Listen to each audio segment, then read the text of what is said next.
Hola, ¿cómo están? Nos volvemos a encontrar con este curso de huerta que estamos haciendo por Canal 3. Y bueno, vamos a seguir viendo.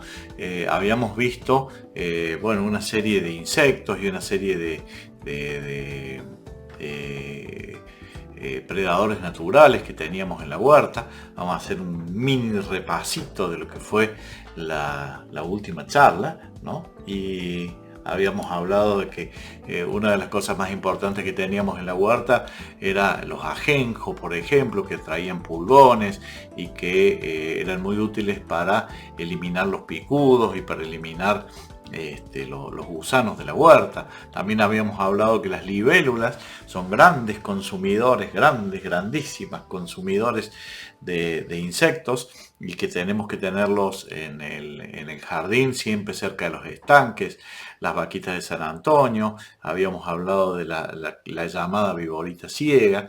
Habíamos hablado de la crisóperla, que era esta mariposa que yo digo que salta, que parece que tiene hipo cuando vuela, porque va volando y va dejando como que va a los saltitos, va volando, y es un gran consumidor, a tal punto que consume gran consumidor de pulgones y de insectos en general.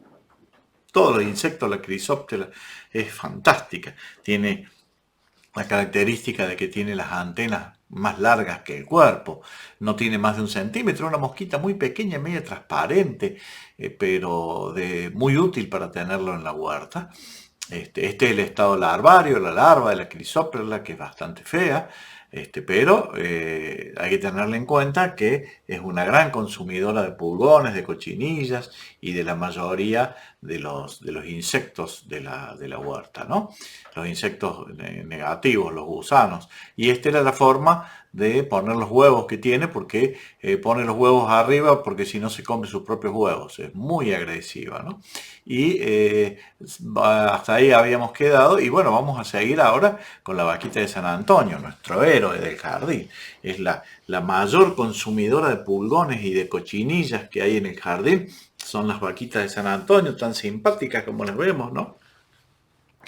Hay todo un mito que dice que la vaquita de San Antonio consume plantas, y no es así. Hay una sola variedad de vaquita, que es una vaquita que consume hojas cuando no encuentra insectos, pero es mínimo el consumo de hojas que tiene en relación al beneficio que nos genera en la huerta orgánica. Consideremos que no vamos a utilizar insecticidas. Lo que vamos a hacer es fomentar la llegada de estos insectos, ¿no? Y la vaquita de San Antonio, una de las plantas que decíamos el otro día, que contiene vaquita de San Antonio, y es donde se reproduce, es en el ajenjo. Entonces hay que tener siempre un ajenjo en la huerta, para que las vaquitas se multipliquen. También se multiplica la lavanda, y también se multiplica y pone sus huevos en las campanillas, estas que crecen, estas de flores rosadas, azules y blancas, que crecen en los alambrados de los jardines, que son plantas que el hombre las tiene maltratadas, pero porque está harto de verlas, pero son justamente plantas tremendamente beneficiosas para tener en una huerta orgánica. Recordemos que no vamos a utilizar insecticidas, vamos a tener siempre los cultivos orgánicos, ¿no? Y esta es la larva. Fíjense qué fea que es la larva de la vaquita de San Antonio, pero es chiquita. Esta larva debe tener de largo llega a los 6 milímetros más o menos, no llega al centímetro. Ya cuando es adulta y grande llega al centímetro. Y esta larva tiene una particularidad, que esta larva no puede multiplicarse, no tiene un aparato sexual para ser padre o madre. No son adultas. Lo único que tienen es un aparato digestivo, tiene todo lo que tienen las larvas, pero no puede multiplicarse. Para multiplicarse tiene que comer entre 900 y 1000 pulgones. Ah, miren qué lindo detalle.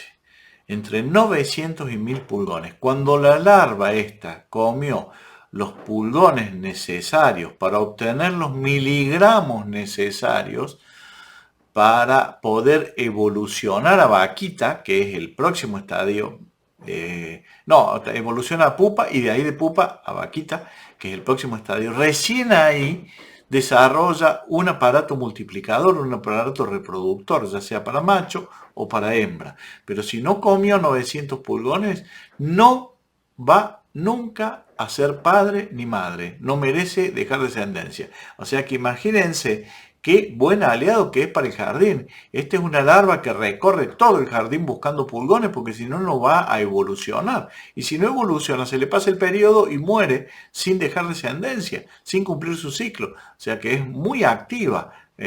Ahí la tienen comiendo pulgones, fíjense las patas prensiles, lo que les decía, ¿no? Acá la tienen en estas dos imágenes comiendo pulgones, una gran consumidora de pulgones y una gran controladora de plagas en general. Esta ya está por evolucionar, fíjense que está bien gordita, ya está grande, ya ha comido muchos pulgones y va a evolucionar a pupa, que es este estadio. Identifiquen bien la pupa porque esto no se mueve, esto queda pegadito en la hoja y se mantiene en un estado pupario hasta que evoluciona a vaquita, que viene a ser esta que ya conocemos a mano izquierda, que es el adulto, ¿no? Acá tenemos todos los estadios. Fíjense los huevos, identifiquen los huevos, son como guinditas de rugby. Esto lo suelen poner inclusive en la madera. Una vez a mí en el vivero me lo habían puesto en el borde del mostrador.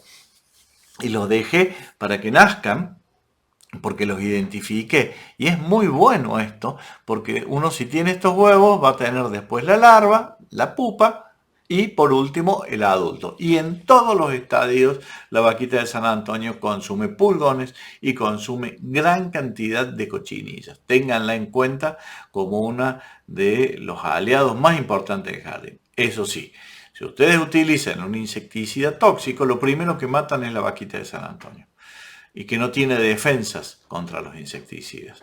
Inclusive contra el agua de tabaco, que se dice que el tabaco no es nocivo para... Sí, a la vaquita la mata. Entonces tengan en cuenta utilizar para pulgones, para cuasia. Y siempre déjenle algo, porque si no le dejamos algo, la vaquita sabe que no hay pulgones en nuestro jardín y no va a dejar descendencia en nuestro jardín. Lo importante es que sepa que va a haber, va a tener alimento. Entonces, si va a tener un poquito de alimento, el daño que nos hace en nuestra verdura es mínimo y permite que deje descendencia y permite que siga viviendo en nuestro jardín, porque, como digo siempre, nadie va a un restaurante que se le acabó la comida.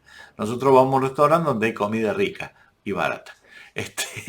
Pero acá no, si no hay pulgones, si no hay cochinillas, las vaquitas no van a habitar nuestra huerta orgánica. Siempre tiene que quedar un poquito. Es una de las cuestiones que tienen hoy en día la agricultura orgánica. Los insecticidas orgánicos no matan a toda la población, matan el 70, el 80% de la población y dejan un 20, un 30 para que existan predadores naturales. Y esa es la nueva tendencia en insecticidas orgánicos. Fíjense, esta es la que yo les decía que también come hoja. Fíjense que tiene como una pequeña pollerita, ¿eh? Es media como un casco de los soldados ingleses, que era con una alita al costado. Esta que tiene, a ver, se las voy a dibujar a la pollerita, ¿no? Esta pollerita que tiene en la parte más... Ah, pero estoy borrando, no estoy dibujando.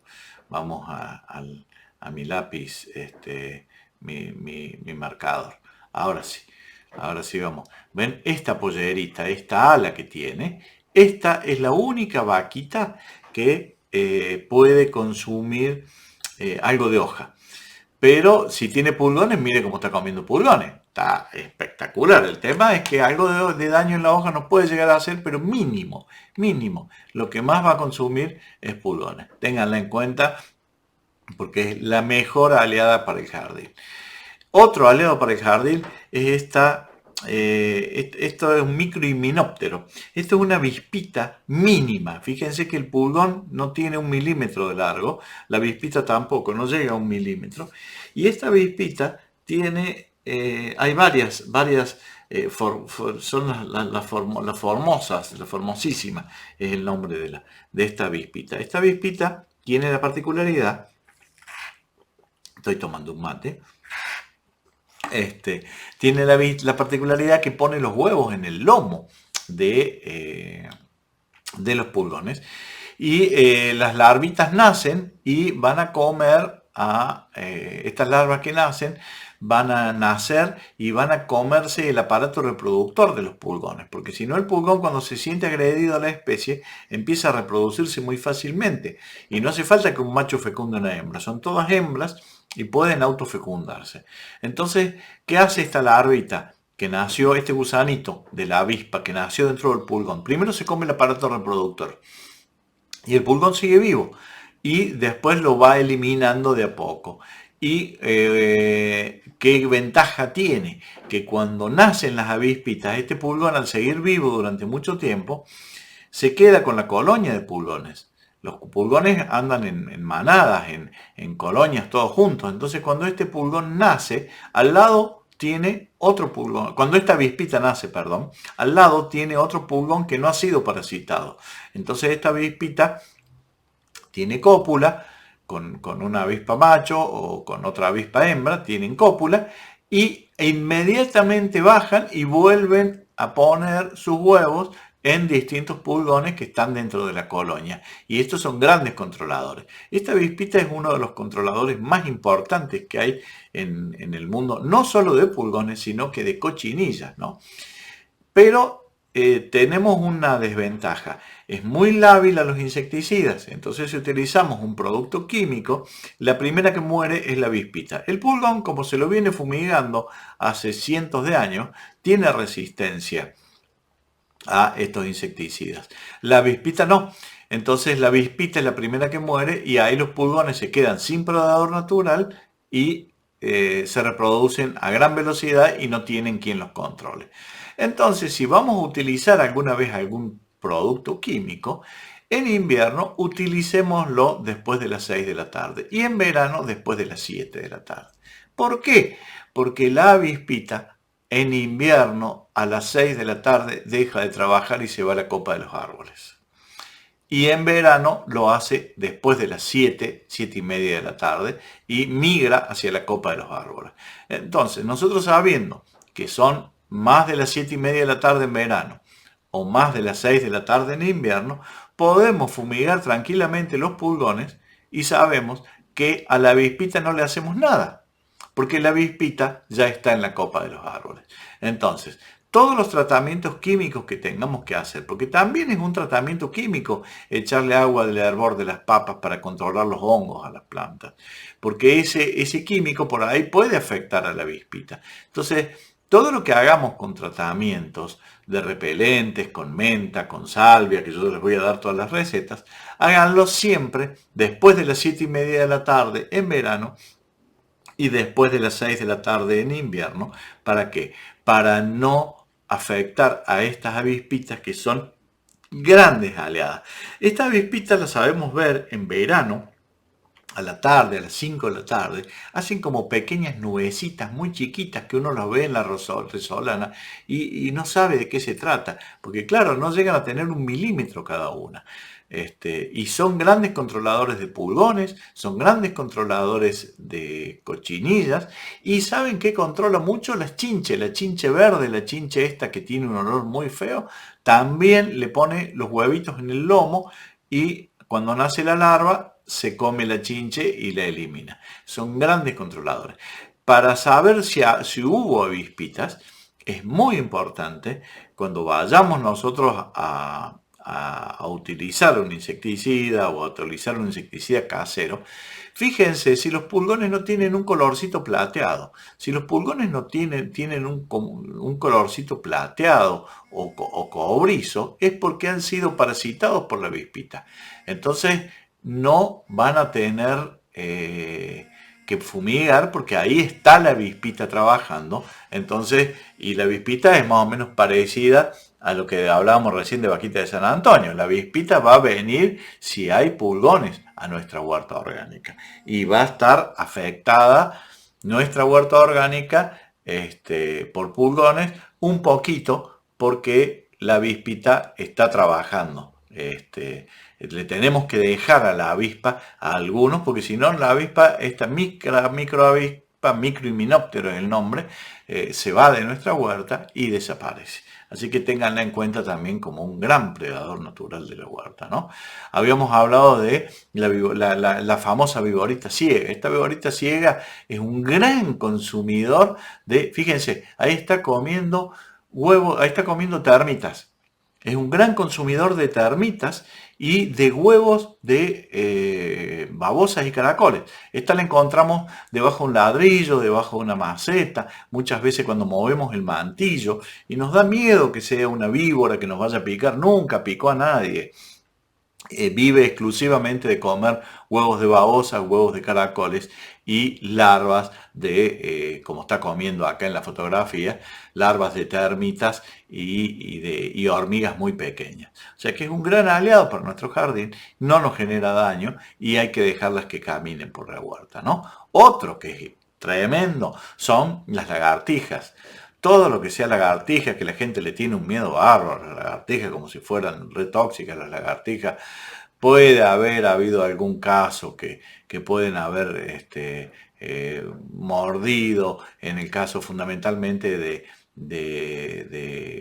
no me sale el nombre ahora, de las iguanas, iguanas chicas, que son más o menos consumidoras o que muerden más o menos. Pero en las lagartijas comunes, la lagartija común es una gran consumidora de grillos, gran consumidora de grillos, de cucarachas, de chinches. Entonces es muy importante que las dejemos. Y hay algunas lagartijas que son típicas de Córdoba, la lagartija del Suquía, que es media verde, esta que tenemos acá abajo a la izquierda también es una lagartija cordobesa, que tenemos que tenerla en cuenta como un gran aliado para consumir insectos, ¿no? Así que ténganla en cuenta también, ¿no? Y por último, la mantis religiosa. La mantis religiosa, esta es una criminal. Esta come todo insecto que se le cruza en su camino, inclusive el macho. Esta, después de la cópula, una vez que ha sido fecundada por el macho, le corta la cabeza y mata al macho que la fecundó y se lo come.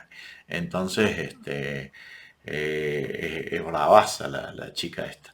Pero es muy buena en la mantis religiosa consumiendo las langostas las destruye. Es muy buena consumidora, es muy bueno tener esto, consume pulgones, cochinillas, cucarachas, hasta los 100 pies, todo lo que sea de insectos del jardín los elimina, ¿no?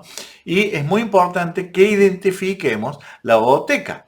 ¿Por qué? Porque la mantis religiosa fíjense cómo está poniendo los huevos acá. Y esto encontramos mucho en el jardín, la postura de huevos de mantis religiosa, que es esta ooteca, y lo vamos a encontrar en esta forma, entre las ramas, y es dura, parece de barro, y no sabemos qué es lo que es. Bueno, es la postura de los huevos de la mantis religiosa, ténganla en cuenta, porque es un gran aliado del jardín. Vamos rápido a la pausa y volvemos en un ratito con más insectos y con más charlas relacionadas a la huerta. Y acuérdense que en el último bloque tenemos todas las respuestas de las preguntas que hicieron, ¿no?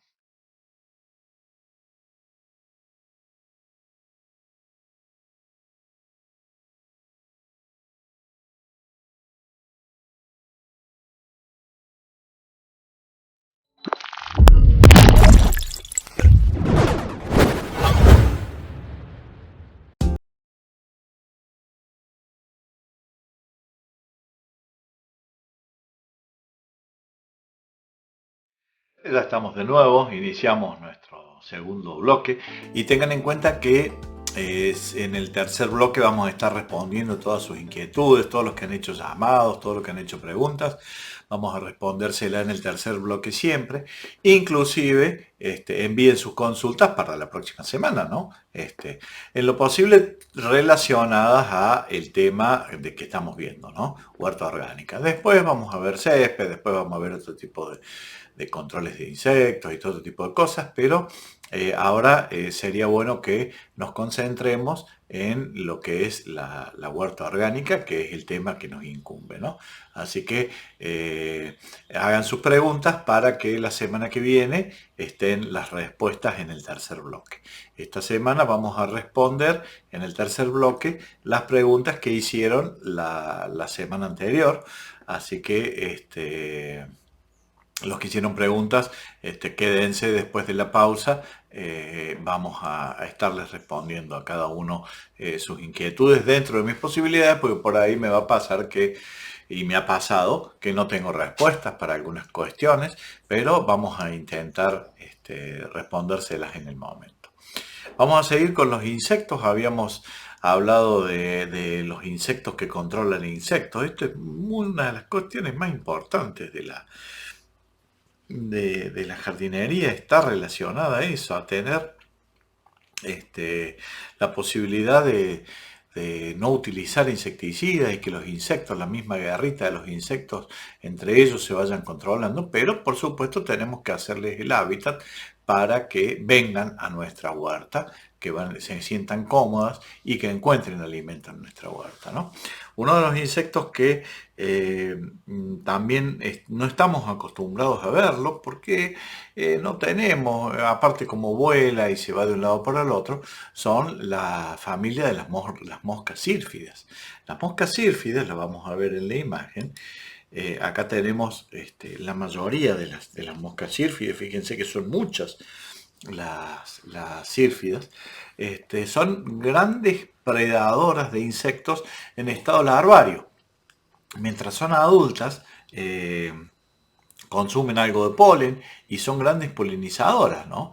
Polinizan plantas y consumen un poquito de polen, pero el beneficio que hace este sírfido es que las larvas de los sírfidos son grandes consumidoras de gusanos, de insectos, entonces es muy importante, así como hablábamos de la crisóptera, que es esta mosca larguita que vuela con hipo, que digo yo, que va volando, que va saltando, como fue la vaquita de San Antonio, las lagartijas, las viboritas ciegas. Esta es otra, la mantis religiosa. Esta, la mosca sírfida, es otra de las más importantes aliadas del jardín. Identifíquenlas, véanlas. Se caracterizan por eso, porque son moscas, parecen una abejita y tienen la particularidad de que tienen atigrado el lomo. Tienen manchitas atigradas y esas manchitas atigradas la caracterizan como una mosca benéfica, no como la mosca de la fruta. La mosca de la fruta lo que tiene atigrado son las alas, ¿no? Tienen manchitas en las alas. Esta tiene alas totalmente transparentes y andan mucho por las flores buscando el polen de las flores y son pero grandísimos aliados del jardín porque tienen un periodo muy, muy lindo, fundamentalmente cuando es larva, ¿no? Acá tienen el adulto, el primero que tienen a la izquierda es el adulto visitando las flores y pone sus huevos, fíjense los huevos cómo los pone, esto identifíquenlo muy bien porque al colocar estos huevos, cuando los veamos los tenemos que dejar en el jardín, ¿no? Este sería el estado de larva, que acá consume mucho, y este sería la pupa, que es gordita, es como una pepita, lo encontramos pegado en la parte de atrás de las hojas. Pero en realidad el estado larvario, que es el anterior, es cuando más consume. Después hace la pupa y después se vuelve a hacer mosca adulta y vuelve a hacer nuevamente su ciclo, ¿no? Cuando es larva es cuando más cantidad de trips consume, pulgones, cochinillas y todo este tipo de insectos que son grandes consumidores de hojas y de savia en la huerta orgánica. Entonces es muy importante tener plantas que atraigan este tipo de larvas, porque como les decía recién, le tenemos que generar el hábitat necesario para que este tipo de predadores naturales visiten nuestros jardines y vivan en nuestros jardines, porque tenemos la policía adentro del jardín. Entonces es como que vamos a tener asegurado que va a haber algo de insectos, porque es lo que les decía recién, tenemos que dejarle algo de insectos para que se puedan alimentar, pero va a haber algo, pero no van a generar un daño que haga que comamos verdura en mal estado ni que nos baje el rinde. Vamos a tener dentro de la misma huerta los grandes controladores. Pero para tener estos controladores tenemos que buscar plantas que los atraigan y a su vez buscar no utilizar productos químicos, porque les reitero lo que les decía recién, y si utilizamos un producto químico que sea después de las 6 de la tarde en invierno o de las 7:30 de la tarde en verano. Pero en lo posible no utilizar productos químicos sintéticos porque afectan a estas moscas, afectan a este tipo de predadores naturales que son los que van a visitar más nuestros jardines, ¿no? Ahí las tienen a las mosquitas como les mostraba recién. Fíjense bien, sáquenle una captura de pantalla si quieren, una fotito para tenerla en el celu para poder identificarlos y poder ver tranquilamente los insectos en el jardín, ¿no? ¿Qué plantas atraen este tipo de moscas sírfidas? Es muy importante tener algunas plantas, entre ellas la amapola.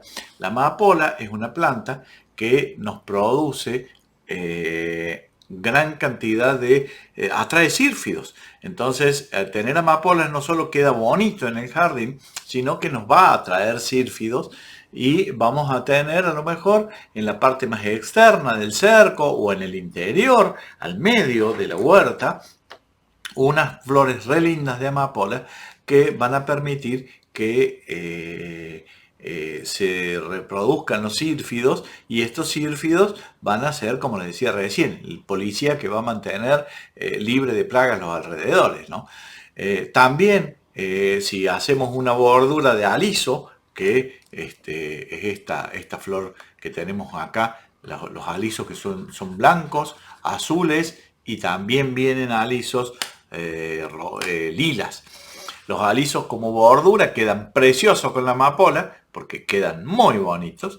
¿Y qué tiene el aliso? El aliso es una planta que atrae gran cantidad de polinizadores, atrae abejas. Si ustedes huelen aliso, les puedo asegurar que tiene olor a miel, la flor del aliso. Atrae polinizadores y atrae moscas sírfidas, que son estas moscas que veíamos recién, que en su estadio larvario el gusanito es un gran consumidor de insectos, ¿no? Otro que atrae moscas sírfidas es el cilantro, este que está acá abajo, este que utilizan mucho para la comida peruana y se utiliza mucho para condimentar. Bueno, el cilantro atrae también moscas sírfidas y las sírfidas vienen a visitar el cilantro, llevan un poquito de polen de las flores del cilantro y como tienen el alimento del polen asegurado, dejan sus huevos en las hojitas del cilantro y tenemos las plagas controladas poniendo un poquito de cilantro, que a lo mejor no lo usamos mucho en la cocina porque se utiliza mucho en la cocina peruana y si nosotros no lo sabemos manejar, pero a lo mejor tenemos alguno que nos va a servir solamente para atraer moscas sírfidas y saber que tenemos controladas las plagas del jardín. Otro de los que también se utiliza para controlar las plagas del jardín es esta, nuestra antigua conocida, la manzanilla, ¿no? Las manzanillas, aparte de hacer unos té fantásticos y de producirnos un sueño placentero y tener múltiples propiedades medicinales con lo que se ha utilizado, el hombre la ha utilizado mucho la manzanilla tiene esa particularidad de atraer, por un lado, moscas sírfidas, que son las que nos van a producir este gusanito que es un gran consumidor de plagas, pulgones, cochinillas. Y a su vez, la manzanilla nos va a atraer abejas. Al atraer abejas al jardín, al igual que la aliso, sabemos que tenemos asegurada la polinización. Muchas veces fallan los pimientos o los tomates porque no se polinizan correctamente, porque no hay un polinizador. Bueno, si nosotros atraemos abejas a nuestro jardín, las abejas van a ser las encargadas de polinizar ese pimiento, de polinizar ese tomate y que la albahaca también se polinice y deje descendencia, que deje semilla en nuestro jardín. Hay una serie de insectos que se benefician con las abejas, de plantas, perdón, que se benefician con la utilización de abejas en el jardín, ¿no? Otro que atrae gran cantidad es el eneldo. El eneldo, aparte de hacer un sabor muy rico en el vinagre, ¿no? El vinagre con el eneldo, una ramita de eneldo le genera un sabor muy particular, o al aceite le saben poner una ramita de eneldo, ¿no? El eneldo también es un gran atractivo para que los visiten la mosca sírfida. Genera esa atracción en las moscas, las sírfidas van a poner sus huevos en el eneldo, o sea que también lo van a conseguir de semilla. Hay mucho de semilla en los hiper de eneldo. Yo acabo de comprar, esta semana compré para poner en los alrededores de la huerta, ¿no? Y el hinojo que se ha dejado de consumir, ¿no? Pero en la ensalada de hinojo era muy rico y no hay casi, fíjense que no hay casi en las verdulerías hinojo. Y bueno, es un cultivo muy lindo para tener, para suplantar, este, para las ensaladas, para por ahí cortadito como la cebolla, perdón, en rodajas finas.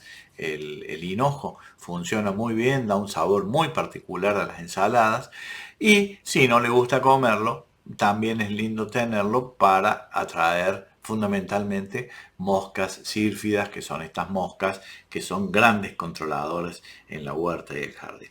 Así que tengan en cuenta este tipo de cosas. A mí el hinojo me retrotrae a la infancia, ¿no? Yo cuando fui a vivir a Barrio Los Plátanos, había una quinta muy grande que había sido quinta y la habían abandonado y había nacido hinojo. Entonces me crié entre el hinojo. Para mí el hinojo es olor de infancia, un olor tan rico, y me comía los hinojos. Cuando era tiernito, el brote tierno me lo comía, y después cuando cosechaba los hinojos grandes y los comíamos en ensalada. En ensalada es exquisito y no se consigue en las verdulerías. O sea que, y la semilla sí se consigue como un insumo más para la huerta orgánica. Ténganlo en cuenta, porque uno o dos plantitas, no hace falta que tengan un cantero de hinojo, una plantita, suficiente. El tomillo en todas sus formas, hay dos tomillos, hay un tomillo que es el tomillo alimenticio y el otro el tomillo para el mate. Uno tiene sabor prácticamente a orégano, que se utiliza mucho para condimentar en pizzas y se utiliza mucho como sucedáneo del orégano, ¿no? Cuando nos quedamos sin orégano, el tomillo alimenticio tiene ese sabor parecido. Y después está el otro tomillo que es el timus que es el serrano, el tomillo serrano, que es el que se usa para el mate. Ese es un tomillo más con sabor a menta. Da la coincidencia que los dos tienen el mismo tipo de floración y los dos son plantas que atraen abejas y atraen también moscas sírfidas. Y a su vez yo los uso muchísimo en la huerta orgánica, porque aparte como mucho, porque es una plantita que se come mucho el tomillo. Eh, son muy buenos para repeler otros insectos, para que los insectos, acuérdense cuando vimos en la primera, el primer video, el primer programa, que vimos que había que poner muchas plantas aromáticas en los alrededores de la huerta para confundir los insectos. Entonces los insectos no sentían olor a lechuga, no sentían olor. Entonces acá van a sentir un poquito de olor a lechuga, un poquito de olor a tomillo, un poquito, y se van a otra huerta. No. Y el insecto que vamos a traer son los benéficos, que son las abejas y que son las moscas sírfidas, que son controladoras de otros insectos. O sea que mejor que eso no hay. Así que planten tomillo tranquilamente y no se preocupen porque cuando vayan al vivero le van a decir cuál quiere, el para el mate, el alimenticio. Si puede conseguir los dos, mejor. Y si no, utilice cualquiera de los dos, el tomillo alimenticio o el tomillo para condimentar el mate, porque los dos atraen abejas y los dos atraen moscas sírfidas, así que son grandes aliados para el jardín. Por último, la melisa, esta que se utiliza tanto para tomar un tecito de melisa para poder dormir bien o para el corazón, se usa muchísimo. La habíamos visto como una planta repelente de la mayoría de los insectos, y es cierto, repele gran cantidad de insectos la melisa, y no solo que repele los insectos que no son buenos para la huerta, sino que atrae con sus aromas y con sus flores a moscas sírfidas y a abejas. O sea que tiene una doble función dentro de la huerta y es lo que más necesitamos, ¿no? Expulsar a aquellos insectos que nos generen daños y atraer la fauna benéfica, que es la que nos va a solucionar los problemas del jardín, ¿no? Por último, tenemos para atraer insectos, para atraer fundamentalmente todo lo que sea la mosca de la fruta, vienen estas casitas con un pegamento que tienen feromonas, tienen olor a una hembra fértil y atraen a todos los machos de las mariposas, cuando tenemos mariposas con gusanos, o la mosca de la fruta. Esto es muy útil para atraerlas y tenerlas. Se siente atraída por la feromona, creen que hay una hembra fértil, entonces todos los machos vuelan. Esto hay que ponerlo en los lugares donde, si sabemos que el viento es del norte, hay que ponerlo en el norte de la huerta. Y si sabemos que nuestro viento predominante es del sur, en esa época ponerlo al sur. Entonces el viento arrastra el olor, atrae todos los machos y los machos se quedan pegados, porque esto tiene un pegamento, es color amarillo y tiene un pegamento, fíjense en la fotografía, tiene un pegamento donde se quedan pegados los machos. Al estar todos los machos ahí, las hembras no copulan y no dejan descendencia, porque la fertilidad de las hembras son periodos muy cortos, son periodos que duran una semana o menos. Entonces, si en esa semana no se produjo la cópula, esa hembra muere sin dejar descendencia. Entonces, si todos los machos estuvieron, o el 80% de los machos estuvieron atraídos por esta feromona que las atrae, va a haber muy poca descendencia y va a haber pocos gusanitos en la mosca de la fruta, fundamentalmente. Y vienen estas casitas de feromonas, vienen para mosca de la fruta, para mariposas, para distintas plagas que las atraen. También se puede trabajar con luces, pero eso ya es en otra época. Bueno, por último, el cuidado de la huerta con respecto a la cubierta para las heladas y todo eso, se puede hacer con estos, por eso se hace de 1,20 m el cantero, ¿no? El 1,20 m del cantero nos asegura que nuestra huerta va a poder ser fácilmente manejada. Se trabaja con estos alambres hierro del 4, un alambre o hierro del 6, de hierro de construcción, y bueno, se tapa por abajo y por arriba. Primero se tapa por arriba y después se le ponen estos alambres por si viniera el viento, y esto nos evita la helada en invierno, porque muchas veces el frío muy intenso nos hace daño o recién hemos trasplantado, entonces tengan siempre el nylon del largo de un cantero, no hace falta que tapen todos los canteros. El cantero más sensible, el recién sembrado, ustedes van a tener un nylon de 1,50 m por el largo del cantero, que pueden ser 4 metros. Y los hierritos estos, que los van a clavar en el momento de la helada o en el momento que ustedes hayan sembrado, y después lo sacan, pero va a ser un método útil para eso. Bueno, ya terminamos este bloque y nos vamos al bloque siguiente, en donde vamos a estar respondiendo todas las inquietudes de aquellos que han hecho sus preguntas. Acuérdense de hacer sus preguntas para que en el programa siguiente el tercer bloque sea exclusivamente de preguntas y respuestas.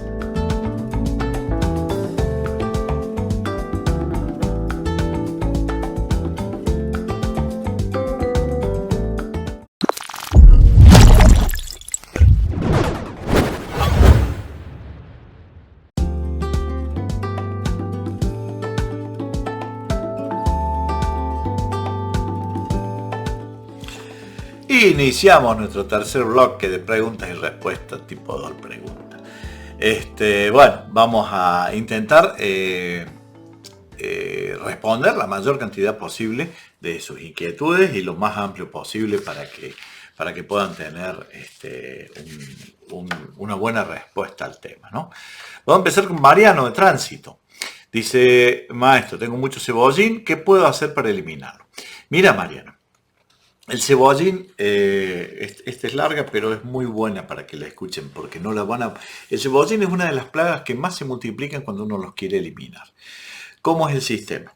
Ustedes tienen un cebollín, lo vamos a graficar. Ustedes tienen un cebollín y hacia abajo, hasta 1,50 m, tiene 11 bulbos dormidos. Por cada uno que ustedes van en superficie, hay 11 abajo que están dormidos hasta la profundidad de 1,50 m.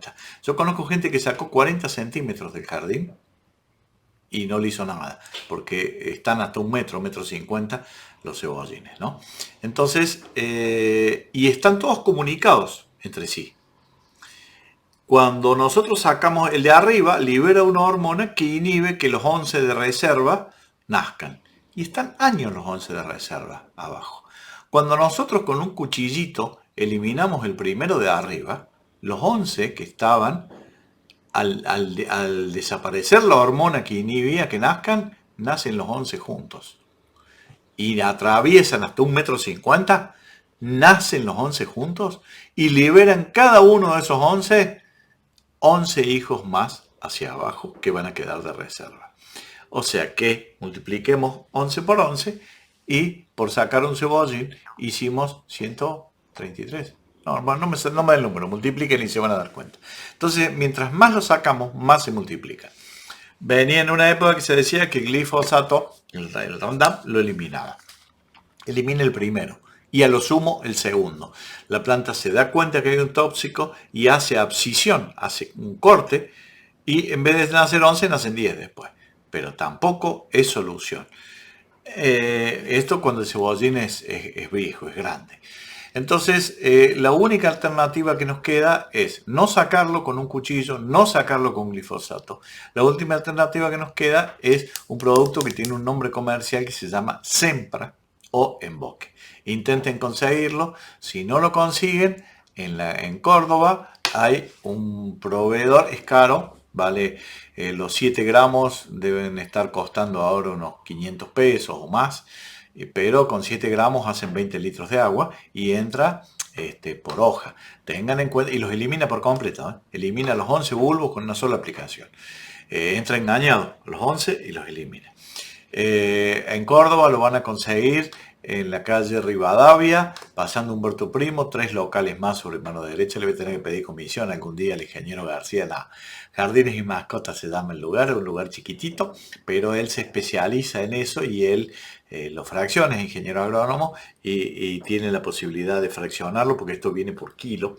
Él lo fracciona y se los va a vender, les va a vender para 20 litros. Es caro el producto, pero lo utilizan una sola vez y no lo utilizan más. La otra alternativa es que tengas un chancho. El chancho da la vida por un cebollín, pero te va a levantar todo el patio, todo el jardín. Llegan en serio, hasta 1 metro y pico. Los chanchos escarban con tal de comerse un cebollín. Entonces, prefiero que utilicen el Sempra o el Emboque, que son estos productos que van a funcionar muy bien. Tengan en cuenta que si tienen bulbosas alrededor, ojo que la deriva no le mate todo lo que se haga, panto, la clivia, todo eso, porque esto exclusivamente mata bulbos. Al césped no le va a hacer nada, pero los bulbos los destruye de inmediato. Espero que te haya servido, Mariano. Elvira de Arroyito, a ver qué dice. Dice, ¿cuándo es el mejor momento para sembrar lechuga, acelga y rúcula? Ya, y en luna menguante. Lechuga, todo lo que sea de hoja, lo podés sembrar prácticamente todo el año. Pero lo que no se puede hacer es sembrarlo en temporadas muy extremas. Pleno diciembre, finales de diciembre, pleno enero, evítalo. Y julio, julio y principios de agosto no lo siembren. Pero el resto, sembrar rúcula, sembrar lechuga, sembrar acelga y sembrar las escalonadas. No siembres todo el cantero de acelga todo junto. Sembrar la mitad del cantero. Y cuando la acelga ya tenga 15 o 20 centímetros, que ya después se empieza a sembrar el resto. Entonces tenés acelga en forma continua. Si no, después tenés todas acelgas viejas o todas acelgas jóvenes juntas. En cambio, lo mismo con la rúcula. La rúcula es muy rápida. Ustedes siembran la rúcula, inmediatamente nace. No siembran todo el cantero porque después se pone vieja y empieza a semillar y se pone muy fea la rúcula. En cambio, hacen la mitad del cantero y cuando la rúcula ya tiene 8 o 10 centímetros, vuelven a sembrar el otro sector del cantero. Adrián de la Tortilla dice, ¿se puede regar la huerta con el líquido que segrega la compostera? Sí, Adrián. Sí, es espectacular. Ese líquido que segrega la compostera es compost diluido. O sea que es excelente, excelente. Te digo más, yo lo disolvería un poquito en agua y regaría la huerta y es muy bueno. Hay un método inclusive que se utiliza de poner unos puñados de compost en agua que se disuelvan y regar con esa agua.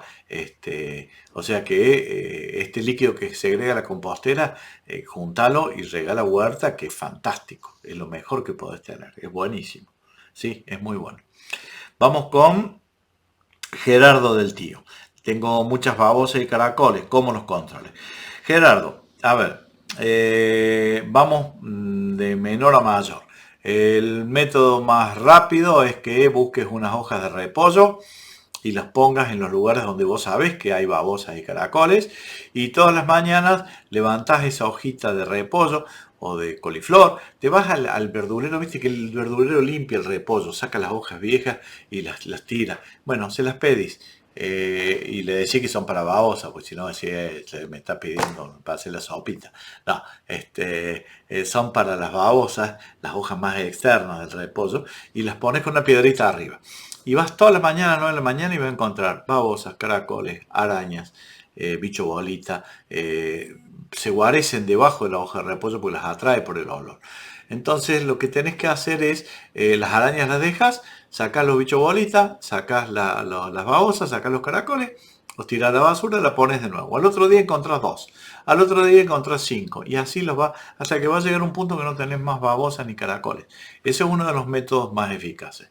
El otro método consiste en la vieja receta de no ser tan egoísta y invitarles un poquito de cerveza. No, si vos pones en el jardín latitas de picadillo o latitas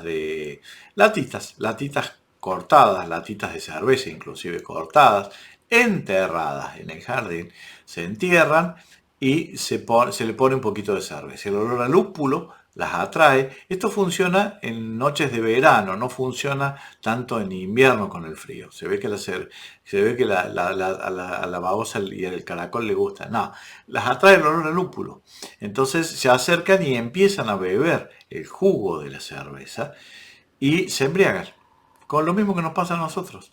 El poco alcohol que tiene la cerveza para nosotros no es mucho, pero para el peso de la babosa, la relación de peso en volumen y lo que absorbe, se embriaga. ¿Y qué le pasa a un borracho? Se le aflojan los músculos, por eso se caen los borrachos y hablan todo. Bueno, la babosa es un gran músculo, se le aflojan los músculos y cae dentro de la latita y termina muriendo totalmente embriagada, y vos feliz y contento porque no sufrió.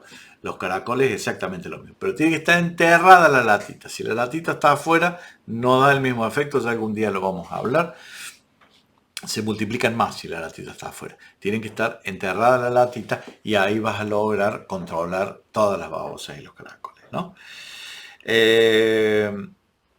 ¿Cómo los controlo? Los zapallitos de tronco, ¿los puedo sembrar en tarros de 20 litros?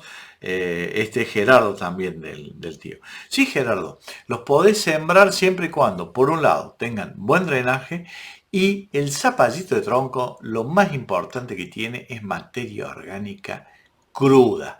No le pongas mucha tierra, tiene que tener mucha hojita, mucho palito, mucha cáscaras de papa, cáscaras, materia orgánica, pedazos de hojas de lechuga, pero no totalmente compostada, porque cuando está totalmente compostada al zapallito de tronco no le ponele algo, por supuesto, tierra, arena que tenga buen drenaje, y algo de esta materia orgánica, o recién compostada o pudriéndose prácticamente.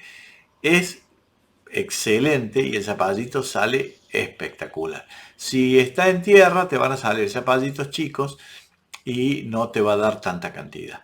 Es muy ávido de nutrientes, quiere mucho nutrientes ese zapallito de tronco, y lo vas a poder lograr tranquilamente en un tacho de 20 litros, que tenga buen drenaje, y ponele eso, mucha materia orgánica, mucha mezclada con la tierra, ponerle cáscaras de papa, no de citrus, no de mandarina ni naranja, ponerle a lo mejor alguna cascarita de papa, ese tipo de cáscara de tomate, entonces, los restos de lechuga, las hojas de repollo que están feitas, mezclalas con la tierra, porque algo de materia orgánica verde es importantísimo para el zapallito de tronco y para todas las cucurbitáceas, todas, la sandía, los melones, los zapallos grandes, todo lo que sea de esa familia de las cucurbitáceas, de los zapallos, requieren mucho nutriente en el suelo y mucha materia orgánica, no química.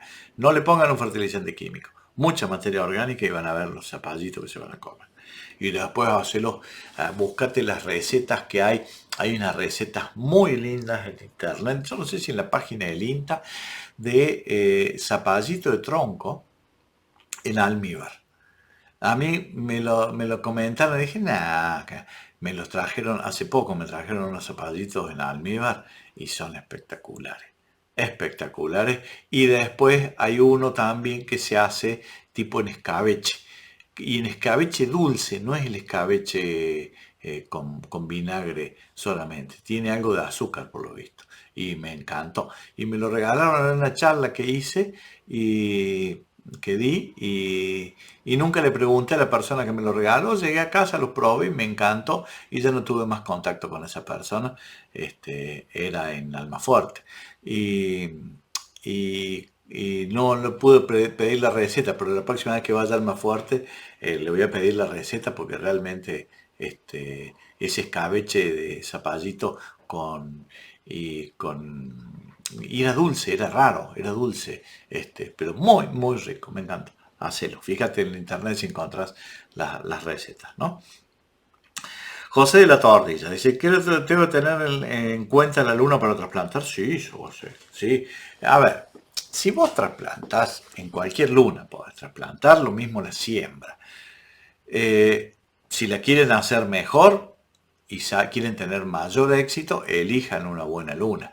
Si ustedes trasplantan en luna menguante, todo lo que sea tratamientos de raíz, no solo para la huerta, sino que cuando vayan a trasplantar un arbusto en el jardín, a hacer una división en el jardín, la luna menguante favorece que se produzca una hormona que es la auxina, que es la que produce el crecimiento de las raíces. Entonces, si ustedes trasplantan en luna creciente y se equivocan, la hormona que hace crecer las raíces no va a estar activa en ese momento y en una de esas la planta puede llegar a morir.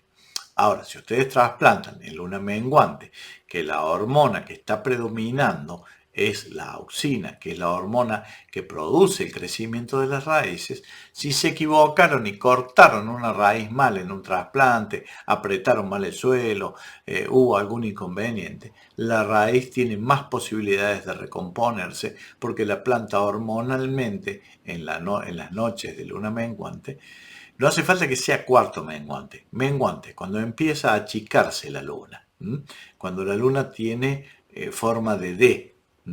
Cuando tiene D, es decreciente. Y cuando tiene forma de C, es creciente. ¿No?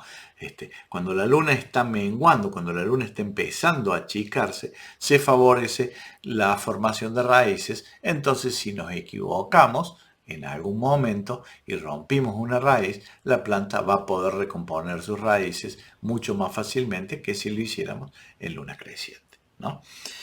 Raúl de Tránsito. Maestro, sigo siempre, ¿hay diferencia en la forma de eliminar las hormigas negras y rojas? Sí, sí, porque son dos principios distintos. La hormiga negra, que es la hormiga del palo, no la hormiga, la negra cenicienta, la que anda por los reboques, por las vigas, que anda por las maderas secas. Esa hormiga negra es una gran consumidora de insectos y gran propagadora de insectos, porque esa hormiga lleva cochinillas y vive de la miel de la cochinilla y los pulgones. Esa hormiga hace nidos, hace 5 nidos al año y hace nidos de no más de 200 habitantes cada nido.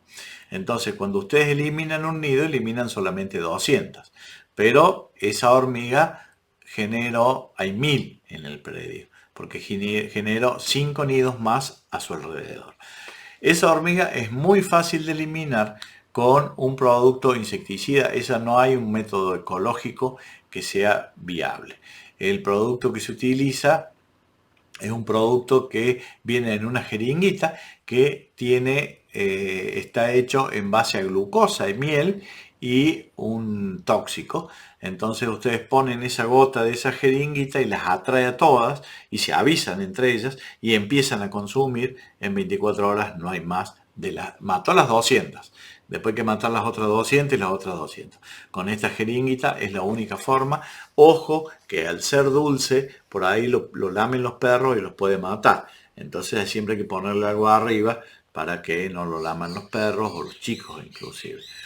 Entonces hay que ponerlo arriba de una tapia, por donde caminan estas chicas, una las va a descubrir y empiezan y se aglomeran. Son miles, después al otro día está lleno de hormigas muertas por toda la casa.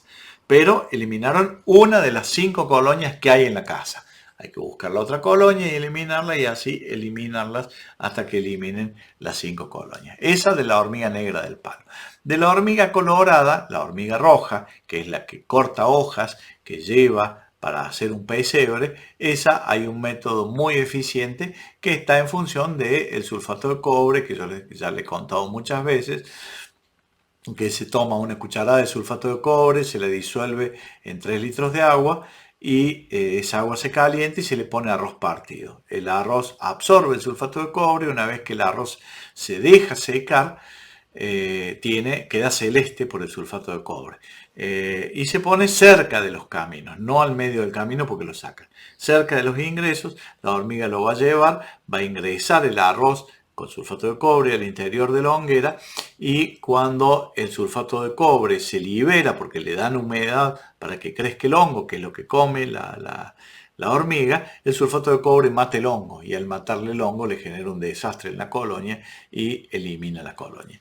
Lo llevan una sola vez. Cuando con el tiempo ustedes se dan cuenta que ya no lo llevan más es porque aprendieron.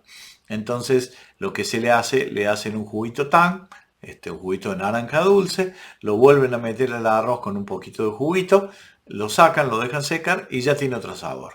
Entonces ahí lo vuelven a llevar y como tiene todavía sulfato de cobre adentro, lo vuelve a eliminar. Estos son los métodos más ecológicos que conozco, ¿no?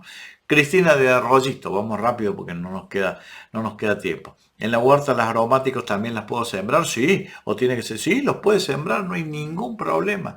Lo que sí va a ser más lenta en crecer, pero se consigue semilla de menta, de albahaca, de orégano, todo eso se puede sembrar tranquilamente.